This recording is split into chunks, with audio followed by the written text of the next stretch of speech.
சிம்மராசி நேயர்களே, மகம், பூரம், உத்திரம் ஆகிய உத்திர 1ஆம் பாதம் ஆகிய 9 பாதங்களை கொண்ட சிம்மராசி. சிம்மராசிக்கு ராசியில் சந்திரன், 7இல் கேது, 5இல் லக்னாதிபதியான சூரியன், செவ்வாய், புதன், சுக்கிரன், 8இல் சனி பகவான், 10இல் சந்திரன் உச்சமாக உள்ளார்.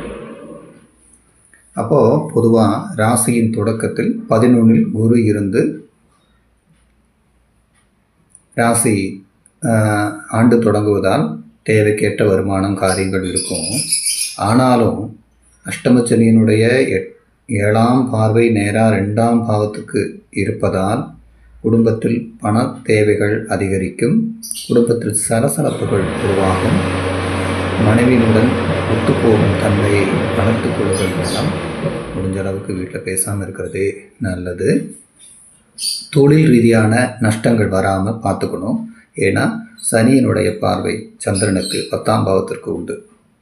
பொதுவாக ராசியின் ஆண்டின் தொடக்க காலத்தில் திருமணம் ஆகாத ஆண்களுக்கு திருமணமும், பெண்களுக்கு திருமணமும், நீண்ட தூர யாத்திரையும், வெளிநாடு வெளியூர் பயணம் செய்தவர்களுக்கு அனுகூலமான சமயம் இது.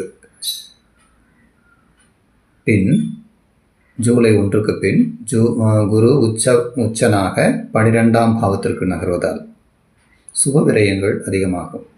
அதனால் முன்னாடியே கல்யாண ஏற்பாடுகள்லாம் இருந்துச்சுன்னா அது நல்லபடியாக நடைபெறும். சுப விரயங்களை செய்து கொள்ளுதல், கடவுள் வழிபாடுகளை செய்து கொள்ளுதல் நன்று. பொதுவாக சனியினுடைய 7ஆம் பார்வை 2ஆம் பாவத்திற்கு ஆரோக்கியம் சம்பந்தமான விஷயங்களையும் பாதிப்பதால் ஆரோக்கியத்தை நன்றாக பார்த்து கொள்ள வேண்டும். இந்த வருடம் சிம்மராசிக்காரர்களுக்கு ஆரோக்கியத்தை நன்றாக பார்த்து கொண்டாலும், தொழிலை நன்றாக பார்த்து கொண்டாலும் மிகச் சிறப்பான வருடமாக அமையும்.